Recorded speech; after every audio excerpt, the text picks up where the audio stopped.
The boardroom was silent when she stepped out. The echo of her heels faded into the cold marble floor as the heavy door slammed shut behind her. Behind those doors, the fate of her future had been decided. Not with fairness, not with gratitude, but with arrogance wrapped in fake politeness. For over a decade, she had dedicated herself to that company. She had built strategies, stayed through recessions, and held firm when others ran. But none of that mattered today, not to him. He was known in the city as the Baron, a self-declared title for a man who inherited wealth and influence, who bathed in opulence and dished out cruelty masked as charisma. He was the kind of millionaire who didn't need to speak loudly to insult someone. His tone, his posture, his silence was enough. And today, he made a spectacle out of her dismissal. In front of the board, in front of her colleagues, he tossed a file across the table with her name printed coldly in bold letters. Termination, but he wasn't done. He wanted it to sting, to humiliate. With a smug grin, he pulled out a rolled-up deed, a transfer of property. As a token of appreciation, he said with mock sincerity, "I'm giving you a plot of land.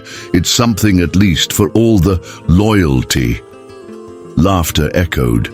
No one joined, but no one dared stop him either. She took the paper, didn't flinch, didn't cry, didn't speak, but her eyes, dark as obsidian, locked with his for a second too long. In that moment, something passed between them. Not fear, not anger, but something far deeper. Something he wouldn't recognize until it was too late. The land in question was a desolate piece of earth on the outskirts of town, forgotten by time, shunned by developers. A relic of old maps and dead hopes, overgrown with weeds, scattered, with rusting remnants of an abandoned shed. To him, it was trash, but to her it became something else. At first, she did nothing. Weeks passed. She walked the land, sat beneath the gnarled trees, listened to the wind. She needed silence, a cocoon, to wrap her rage and transform it into something she could use. And then it happened. While walking behind the dilapidated shed, she tripped over a protruding rock. But it wasn't a rock. It was metal, something old, embedded deep into the earth. Curiosity became obsession. With gloves and grit, she dug. She uncovered rusted hinges, then wood, then stone. A hatch, a door to something buried. Inside, darkness, but also legacy. She found documents, maps, a diary, old records that once belonged to a forgotten ancestor, a freed black miner who had hidden a claim, a secret passage, and a fortune too dangerous to trust with the law of the time. Gold.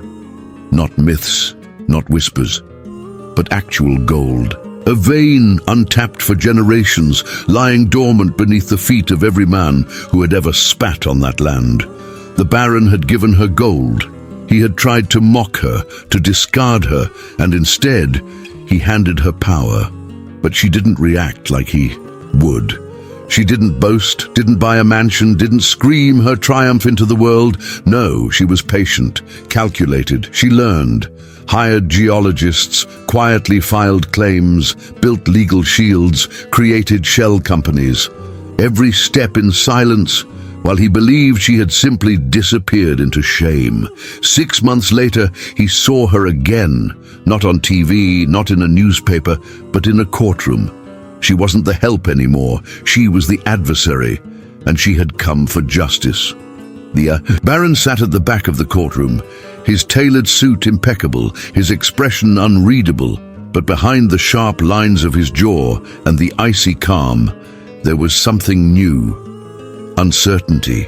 She walked in wearing a simple black dress, nothing flashy, nothing designed to impress, but her presence turned heads. Her silence commanded respect. The very air shifted when she moved, as if the world now bent slightly toward her, acknowledging her rise. The case wasn't just about the land. It was about the contract. The gift deed he had signed so arrogantly, so publicly, legally binding, ironclad, a trap he had built for himself, forged in arrogance and sealed by his own hand. She had filed for full mineral rights, already granted, in the document, and now moved to protect the mining operation she had launched under her newly formed corporation. A black woman, once discarded, now stood as CEO of a rising empire. The media picked up the story.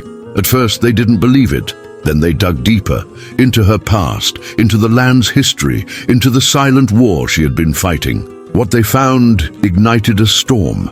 She became a symbol, not of wealth, but of vengeance, of intelligence, of strategy. Her story wasn't about luck. It was about endurance, about reclaiming dignity in a world that tried to bury it. Interviews were declined. Appearances avoided. She didn't want fame. She wanted the truth exposed, her dignity restored, and her position secured. Quietly, her company grew. Investors came in. She partnered with environmental experts to mine responsibly. She hired locally, prioritizing women and marginalized workers. The very community that once looked down on her now looked up to her as a leader, a visionary. Meanwhile, the Baron's empire began to crumble. Rumors spread about debts, about failed investments, about the courtroom disaster. His pride wouldn't allow him to speak publicly, but behind closed doors, he fought desperately to regain control. He filed appeals, sued her companies, used his influence to pressure regulatory bodies. But nothing stuck. Her legal team, sharp, diverse, relentless, countered every move, because this wasn't just a battle over land or money. This was a reckoning. The final blow came not in court, but in the press. A former employee of the Baron came forward with documents, proof of manipulated funds, backdoor deals, and an attempt to bribe a judge involved in the case. The scandal was explosive. Stocks fell. Boards resigned. He was forced to step down from his own conglomerate, and still she remained silent.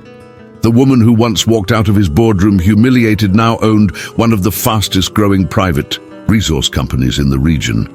She had turned his insult into her throne. She visited the land again, alone. The shed was gone. In its place stood a modest stone monument.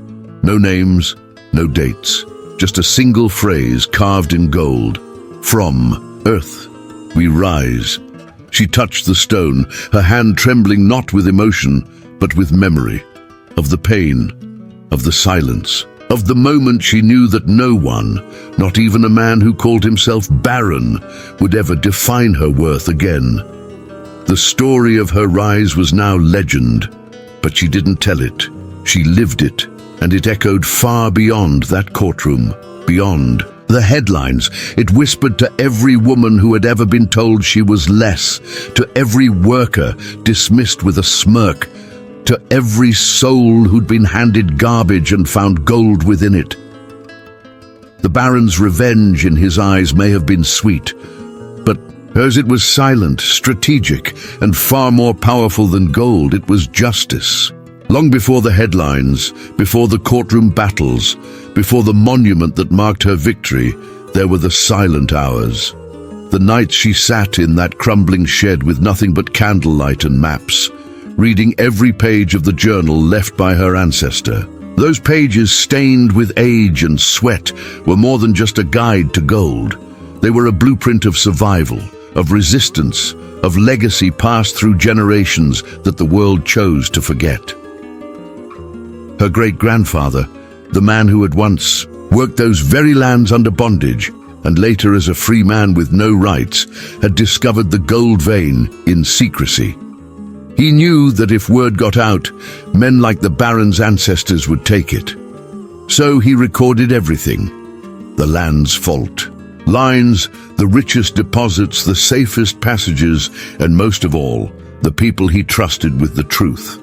She was now the last in that chain, and she took that responsibility with a reverence that bordered on the sacred.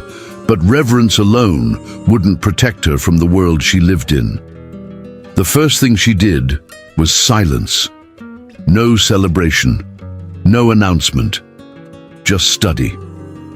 She read not only the journal, but mining laws, environmental regulations, real estate loopholes, and corporate governance. Every spare dollar she had, and there weren't many, she spent on consultations, online courses, and late-night Zoom calls with legal aid groups that supported underrepresented entrepreneurs. She didn't want revenge, not yet. She wanted to be ready when it came knocking, and knock it did. 3 months into her quiet preparations, a real estate scout appeared on the property. Friendly, smooth-talking, offering to help her offload the land before taxes ate her alive. She smiled, politely served him tea, and asked him to leave. He came back a week later, this time with a different offer, a silent partner. That's when she knew. The Baron had realized something was off, but he still didn't know what. That was her advantage. She filed the first company under her cousin's name, then another under a friend's. The third one she registered under an LLC in another state. She layered her intentions with misdirection, burying her identity behind corporate veils and paper walls so thick that even the sharpest legal eyes would need months to connect them. All while the Baron's network started sniffing around with more pressure. At night, she worked with a geologist, an older woman from the university who had once been denied tenure for refusing to fake survey results. Together, they mapped the land again. When the scans came back, even the geologist was stunned. "You're sitting on a fortune," she whispered, "enough to shift power." But power wasn't her goal, it was protection, because by now she had learned something chilling. The Baron had a history, not just of arrogance, but of destruction. 2 former executives had sued him. One disappeared overseas, the other settled and moved states under a new name. A whistleblower who tried to expose fraudulent land grabs by his company had died in a car crash that raised questions, but never charges. She understood the stakes. This wasn't just corporate rivalry, this was war, so she trained. Literally, she took self-defense classes, learned how to shoot, installed security systems, moved between rental homes under aliases, and still, every morning she returned to that land, walked its boundaries, touched the soil, whispered promises to the wind. The empire she was building wasn't about wealth, it was about legacy. But she was no fool. She knew that legacy only mattered if you lived to see it through. So when the Baron finally discovered that the woman he had humiliated now stood behind the name of the company, outbidding him for local mineral rights, he snapped. His first instinct was bribery. He approached state officials, offered funding for infrastructure in exchange for a rezoning that would void her permits. It failed. She had already anticipated it. She had volunteers document every conversation, every form filed, every handshake, photographed.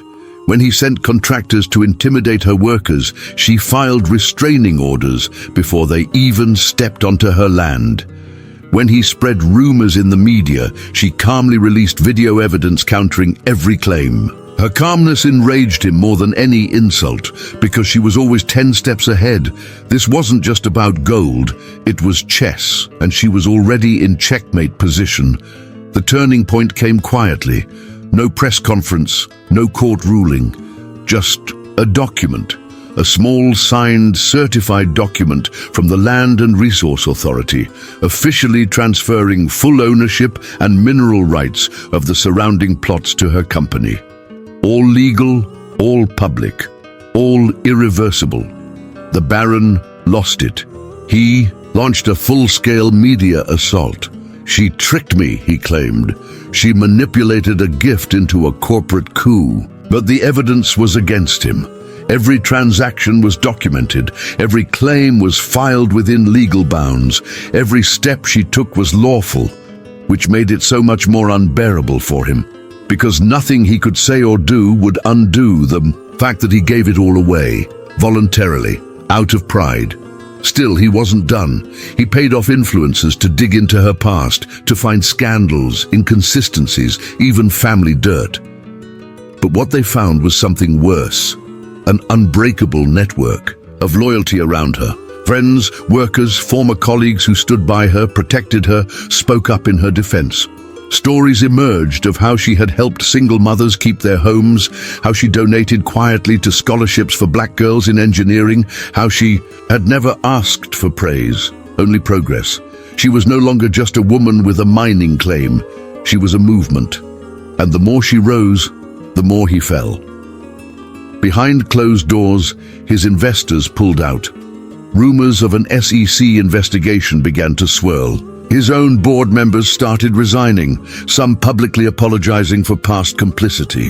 And then, a major shareholder filed a lawsuit not against her but against him. Mismanagement, breach of fiduciary duty, dereliction of leadership. He tried to settle, quietly, desperately. But the media caught wind. The man who once mocked her, who handed her a plot of useless dirt with a smirk, now begged for silence while drowning in his own scandals. And through it all, she never spoke a word publicly. Her silence became her sharpest weapon. It drove him mad. The final confrontation wasn't dramatic. There was no shouting, no physical threats. It was a simple meeting. She was invited, formally, to a panel on sustainable development hosted by one of the major corporate alliances. The Baron was on the guest list. He didn't expect her to show, but she did.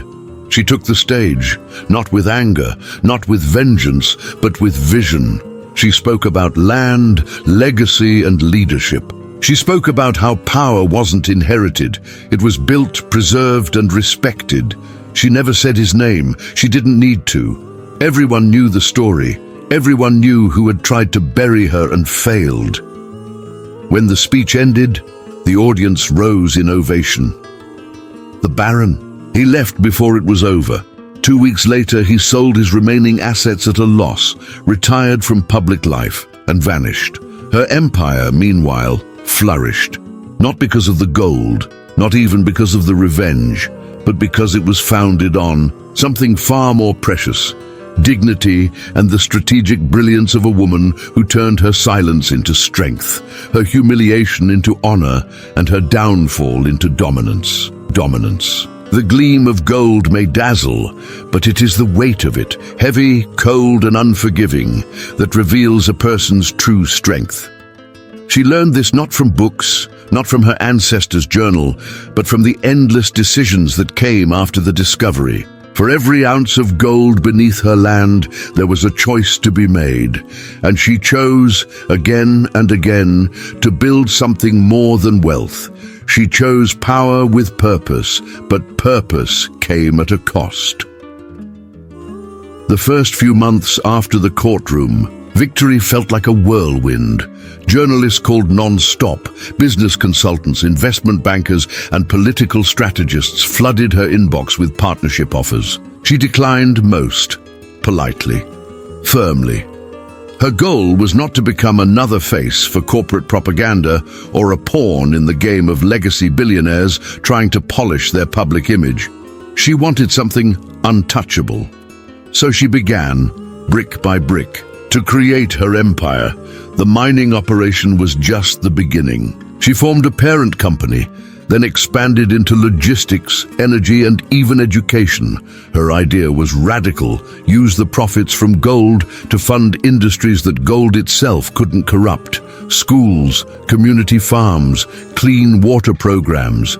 Every new venture was backed by a strict code of ethics, one that rejected the exploitative practices that had once pushed her to the margins. This didn't go unnoticed. Within a year, her company began to disrupt not just the local economy, but national policy conversations. Lobbyists tried to block her permits. Governors received quiet donations from her competitors, urging them to stall her expansion. Regulatory investigations were launched, not because of wrongdoing, but to create noise, delay, pressure. But she was ready. She had spent a year building an internal legal task force, diverse, sharp, and relentless, trained specifically in identifying and dismantling political sabotage. Every investigation backfired. Every attempt to tarnish her name only deepened public sympathy and investor trust. Her reputation, forged in fire, was untouchable. But success had a shadow. She no longer walked the streets of her city unnoticed. Eyes followed her. Reporters camped outside her gates. Some praised her as a visionary, others labeled her a disruptor, dangerous to the old order. And then the threats started. Not loud, not direct, but persistent.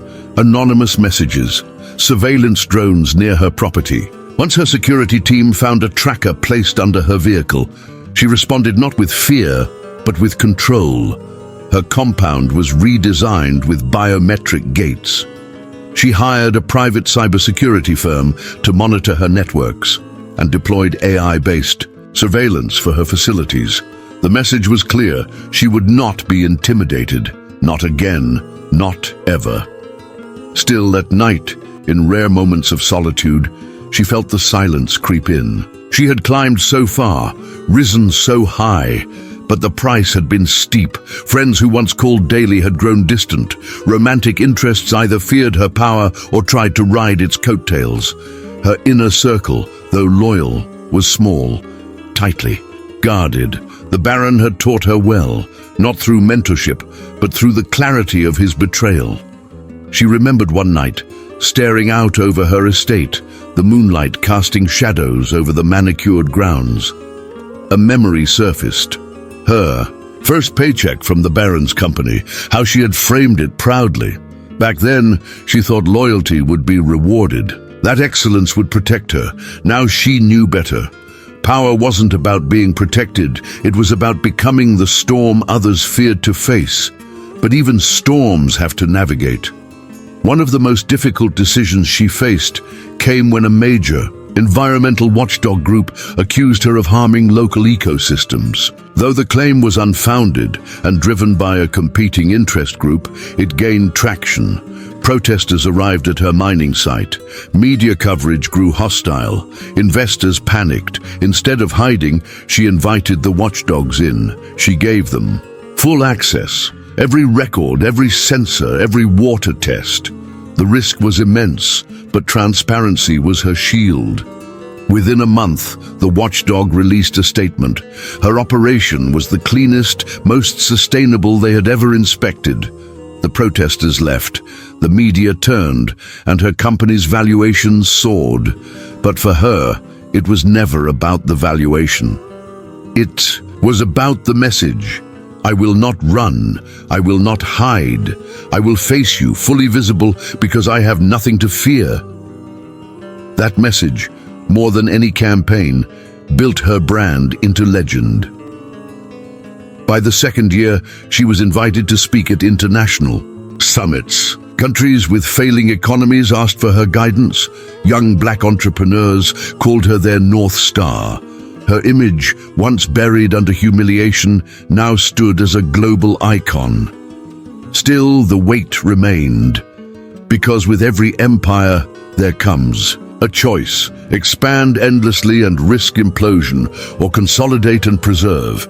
She chose the latter. She began teaching, hosting private seminars for select women across the world, not just about business, but about resilience, about navigating systems designed to erase them. Her empire became quieter, more focused, less visible, but its roots deeper than ever, and in that depth she found peace. Not because she had conquered, but because she had endured, because she had transformed the plot of land meant to insult her into a monument of meaning, purpose, and strategy. She hadn't just won, she had redefined what winning meant. While her empire rose in quiet resilience, far from the spotlight, in a different wing of the world, the Baron lived in exile. Not in exile of nation, but of relevance. His name, once spoken with awe in elite circles, had become a punchline. In corporate satire, boardrooms whispered about his fall like a cautionary tale, a story of arrogance overthrown by strategy, of power outmaneuvered by dignity. He couldn't accept it. He watched from afar as headlines slowly stopped mentioning him. At first, he clung to what remained: offshore accounts, silent partnerships, properties registered under aliases. He plotted, always plotting. The Baron had lived too long in a world where wealth was the only weapon, where courts could be bought and truth reshaped with a signature. He wasn't ready to become irrelevant, and so he made one final move. He hired someone, not a lawyer, not a fixer, but a former intelligence operative turned corporate saboteur. This wasn't about courts anymore. It was about destabilization. His goal wasn't to win the land back. That was gone, legally, irrevocably gone. No, his new goal was to destroy her, not physically, but structurally, to ruin the image she had so carefully crafted, to break her from within. The plan was meticulous. Step 1, infiltrate her companies with moles. Hired staff posed as loyal employees, slowly gaining access to sensitive files. Step 2, leak confidential documents, out of context, to suggest corruption, tax evasion, even labor exploitation. Step 3, launch a smear campaign through influencers, blogs, and political channels. Step 4, trigger international investigations through anonymous tips designed to paralyze her operations. It worked. At first, suddenly her name was again on the news, not for success, but for scandal. Anonymous blogs accused her of mistreating workers. A whistleblower video, heavily edited, portrayed a meeting in which she allegedly mocked environmental concerns. Hashtags began to trend. Politicians distanced themselves. Sponsors paused contracts. The Baron watched it all with a twisted sense of pleasure, but he underestimated her once again, because while he was orchestrating chaos, she was building shields. Long before the attack, she had learned from every betrayal. Her companies had internal audit teams trained in crisis management. She had signed transparency pacts with independent watchdogs. She had invested in AI systems capable of detecting internal leaks before they spread. Within days of the attacks, she activated a counter-strategy, not through lawyers, not through press statements, through truth. She opened her files to the public. She invited independent journalists to review her operations firsthand. She allowed live stream access to her board meetings.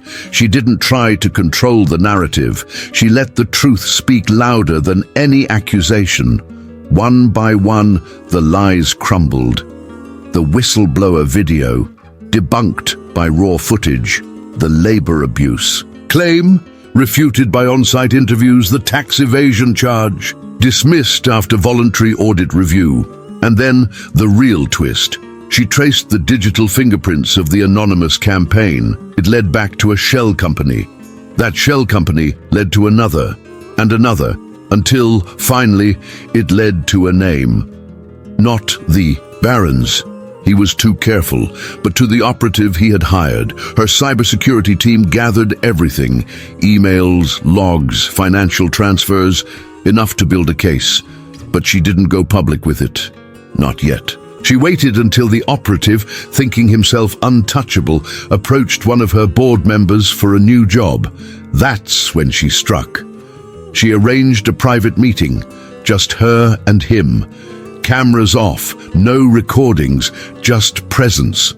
What you and did, she said, could have destroyed lives. He didn't flinch. Men like him never did.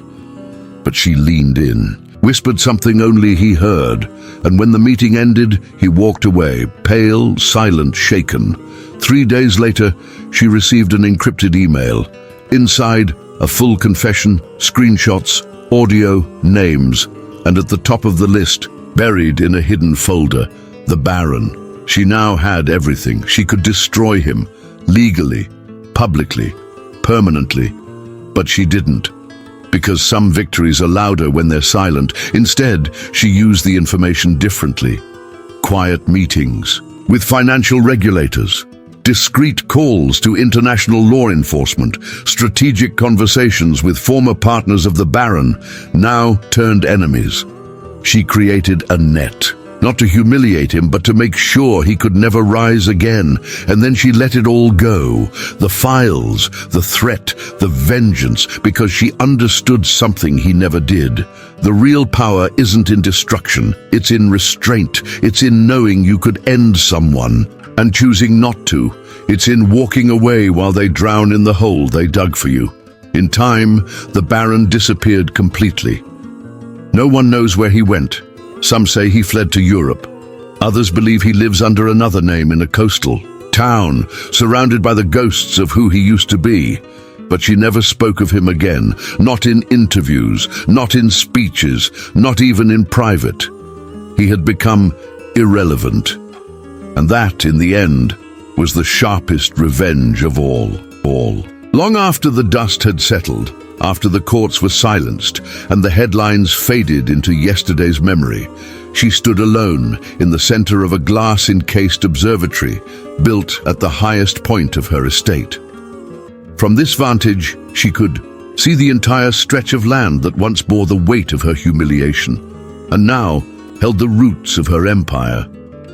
The sky above her was clear, an endless canvas of deep blue that seemed to echo the clarity of her rise. But inside her, a storm still brewed, not of chaos, but of reflection. Because behind every triumph was a price paid in silence, in solitude, in choices that no one applauded. She never asked to become a symbol, never desired to be anyone's role model. When she accepted that barren land from the Baron, it wasn't courage that drove her. It was necessity, desperation, survival, and yet somewhere along the path from exile to exaltation, the world had placed a crown on her head, forged from resilience, adorned with expectation. They called her queen, warrior, legend. But they didn't see the long nights, the doubt, the trembling hands that sometimes reached for strength that wasn't always there. Her empire had grown beyond mining. She now owned logistics routes that supplied infrastructure across 3 regions. A fleet of environmentally optimized transport vehicles bore her company's seal, delivering raw materials and sustainable goods to cities that once rejected her proposals. She funded scholarships, rebuilt schools, and established free legal clinics for black women in rural districts. Every achievement, every expansion was strategic, deliberate, a step away from what she had endured, and a step closer to the future she wished someone had built for her mother and her grandmother before that. But with every step forward came echoes of the past. The Baron's name was no longer whispered. He was gone, a ghost in the world of power. But the systems he represented, the subtle dismissals in meetings, the coded skepticism in boardrooms, the gatekeeping wrapped in civility, they remained, and she faced them every day, not with rage, but with strategy. She understood now that revenge wasn't a moment, it was a process. It wasn't just about taking something back, it was about creating something so immovable, so undeniable that no one could ever erase it again. She had meetings with presidents, consulted with global leaders on ethical resource extraction. Her image appeared on magazine covers she never agreed to pose for, and still she maintained her distance. Fame had never been her goal. Influence was the tool. Legacy was the target. Not the kind engraved on buildings or shouted through awards, but the kind whispered between generations. A mother telling her daughter, "You can rise too, look what she did." But beneath the surface of success, her humanity remained. She still visited the land once a month, alone, without guards, without press. She walked barefoot across the earth that had once been given to her in scorn. She kneeled where the old shed once stood. She closed her eyes and listened, not for ghosts, but for memory, for the voice of her ancestor, whose hidden journal changed everything, for the sound of her own soul reminding her that she didn't come this far to become another version of the men she defeated. Sometimes she cried there, not out of grief, but release, because being the face of justice meant carrying the weight of other people's hopes, and that weight, though noble, could be unbearable. In those moments, she wasn't a CEO or a symbol or a shadow killer. She was just a woman who had survived what should have broken her, but she didn't stay down long. She always rose.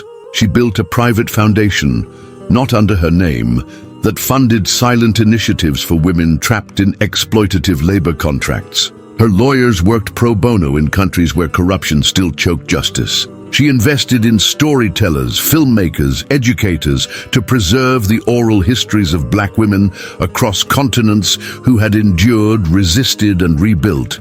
And still, she kept expanding. But with every acquisition, she asked herself, am I building for power or protection? Because in the quiet of night, with city lights glittering in the distance and the hum of empire pulsing beneath her feet, she still remembered that day in the boardroom. The smirk, the laughter, the humiliation.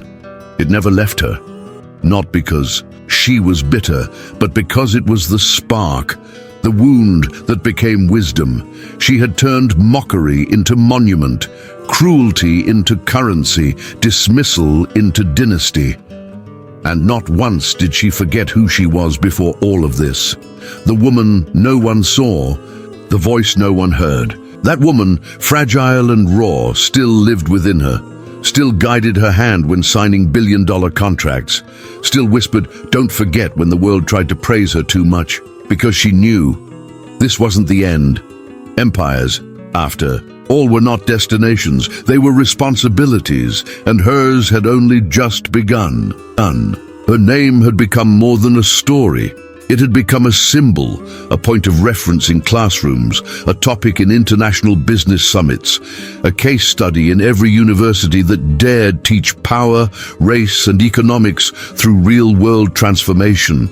But what the world failed to understand, even as they praised her resilience, even as they tried to brand her as a modern saint of capitalism, was that beneath the spotlight, another war was taking place. One without explosions, without headlines, a war of perception, of control, of legacy.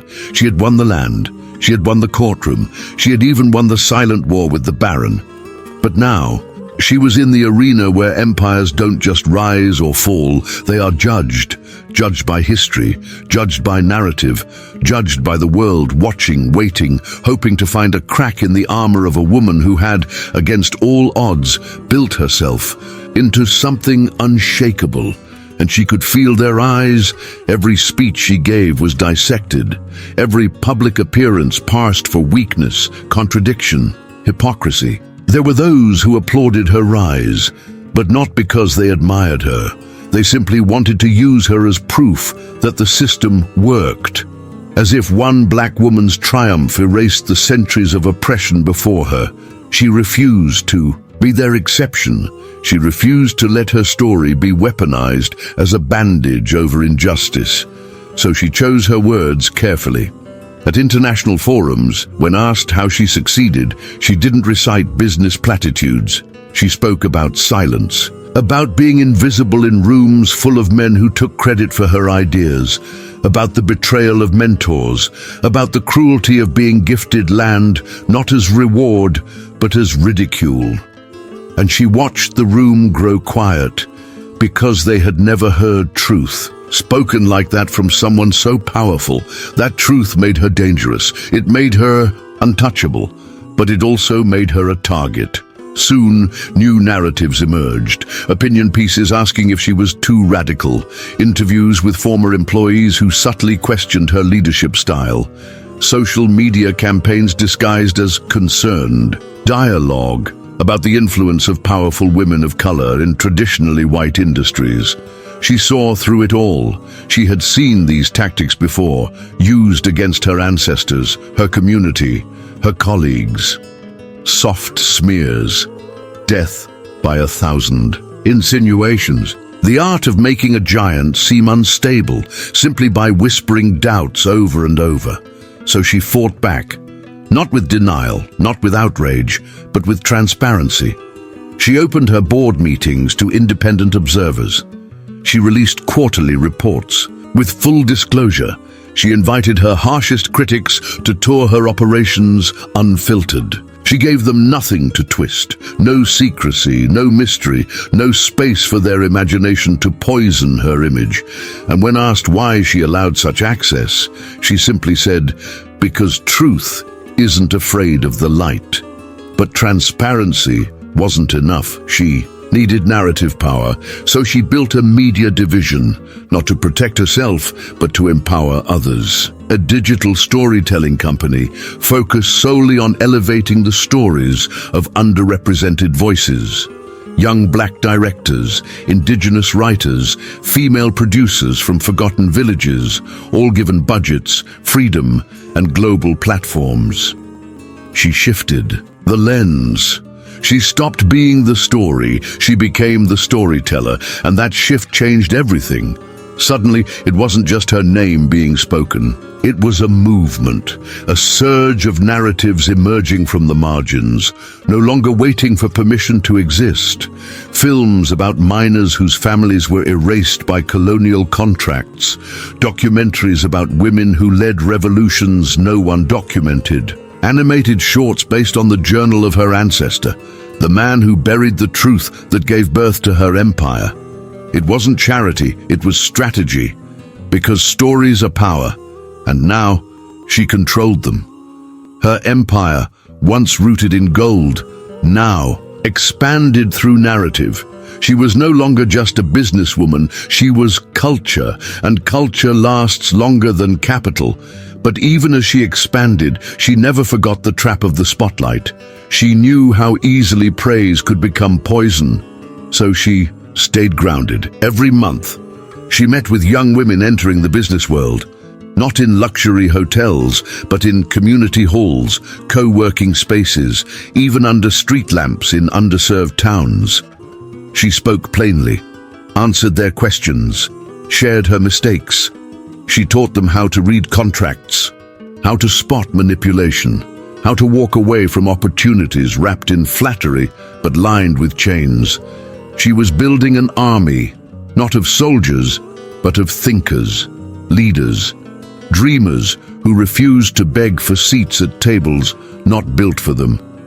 And the world took notice. Investment firms launched diversity initiatives mimicking her model.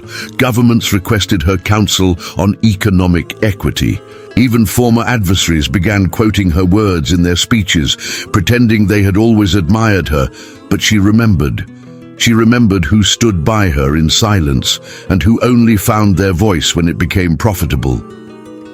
So she smiled, politely, and kept building, because she understood what most did not, that influence isn't about who hears your name, it's about who repeats your message, and hers had already outlived the whispers of her enemies. It is easy to admire the crown, to stare at the shine of achievement, the applause, the architectural marvels named after someone who came from nothing and built everything. But what no one sees, what no one dares to ask, is what that crown weighs when the audience leaves, when the cameras stop rolling, when silence returns. What does power cost a woman who had to fight not only for her place in the world, but for the right to exist without apology? She had learned long ago that the fire needed to rise was not the same as the fire needed to endure. At first, rage had propelled her. The memory of being humiliated, dismissed, reduced to a charity case. The fire in her had been volcanic, destructive, untamed. It pushed her forward with clarity, with fury, but rage burns quick. And once it fades, what remains must be stronger than flame. It must be foundation. In the third year of her empire, after the silence of the Baron and the height of her expansion, she faced something she had never encountered before. Fatigue of the soul. Not burnout, not depression, but something deeper. a weariness born not from failure but from perpetual success. Because every day brought new decisions, new risks, new people pretending to be allies, waiting for her to stumble. Her victories had been hard fought, but they came with expectations to always be right, to never show weakness, to lead not just her companies, but a generation watching for cues. She felt it most in moments meant to be peaceful. A sunrise she couldn't enjoy because of back-to-back calls, a handwritten letter from a girl in Ghana thanking her for changing her life, and her own guilt for not remembering how to cry when reading it. A dinner where silence sat next to her more often than friends. Power, she realized, didn't isolate. Her expectation did, but even in isolation, she refused to romanticize struggle. She didn't want to be another martyr of greatness, a tragic figure who inspired others by sacrificing herself. No, she wanted joy, rest, balance. And that was perhaps the most radical idea she had ever embraced. That a black woman could win and still be soft, could dominate and still be loved, could rule and still rest. So for the first time in years, she stepped away. She announced a 3-month sabbatical. The press speculated. Some said she was ill. Others whispered about political pressure or personal scandal, but she didn't explain, because power didn't owe anyone an explanation. She left the continent, went to a country where no one knew her name. She rented a small home by a cliffside, learned how to cook with local spices, sat in the sand, talked to strangers who didn't ask what she did or what she owned. They asked her name, her favorite color, what she dreamed about as a child. And slowly, the fire inside shifted. It didn't go dim, it focused. She realized she had been building not just to escape her past, but to prevent anyone from ever controlling her again. But in doing so, she had built walls so high she couldn't see the world beyond them.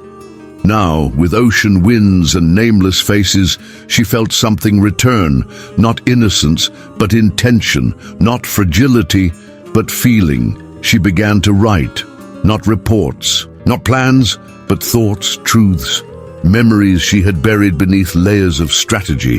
She wrote about the moment she first touched gold, not as a resource, but as reality. She wrote about the time she stared down the barren and felt nothing, not hate, not triumph, just closure.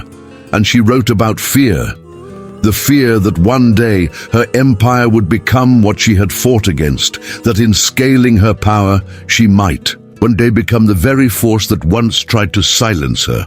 So she made herself a promise to return, but differently, not as the unstoppable machine they expected, but as a woman with boundaries, a woman who could say no, who could laugh without worrying it would be twisted, who could cry without being seen as weak. When she came back, the world noticed the change. Though they couldn't name it, her speeches became shorter but sharper, her policies became less expansive, but more impactful. She no longer chased scale, she chased sustainability. Her leadership moved from empire building to legacy planting. She began training successors, not copies of herself, but leaders with their own fire, their own truths. And in doing so, she did the unthinkable.